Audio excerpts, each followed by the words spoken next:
SNL 2204, your project vlogger host. Subscribe! Magandang araw Pilipinas! Muling pinahanga ni Alexi Brooks ang sambayanan at maging ang Reyna Filipinas organization dahil sa ipinakita niyang kahusayan sa question and answer portion. Sa bawat salitang kanyang binitawan, kitang-kita ang kanyang kumpiyansa, talino at kakayahang maghatid ng makabuluhang mensahe. Sa pageantry, hindi sapat ang ganda at magandang pasarela. Isa sa pinakamahalagang bahagi ng kompetisyon ay ang Q&A. Dahil dito, nasusukat ang presensya ng isang kandidata at ang bilis ng pag-iisip at ang kakayahan na magbigay ng inspirasyon. Hindi na ito bago kay Alexi. Sa iba't ibang kompetisyong kanyang sinalihan, palagi siyang kinikilala bilang isa sa pinakamalalakas pagdating sa pagsagot sa mga mahihirap na tanong.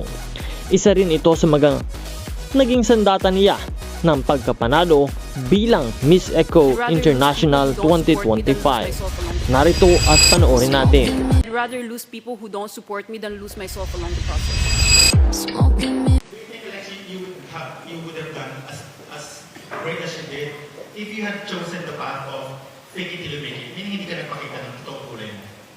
I mean, I feel there's two different sets of fake it till you make it. Siguro sometimes when you're tired and you pretend you're happy, that's my definition of fake it till you make it. But then when authenticity is on the line, I think that's something I really can't negotiate.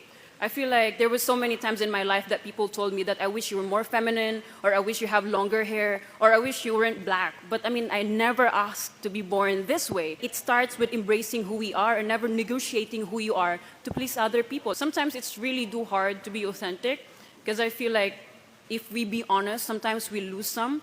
But I'd rather lose people who don't support me than lose myself along the process. Yes, Alexi May Kaimosu Brooks.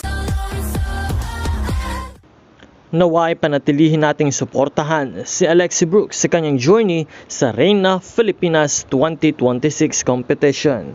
Huwag kalimutan na mag-subscribe at i-like ang video ito para sa lahat ng mga bagong balita at bagong update sa pageantry.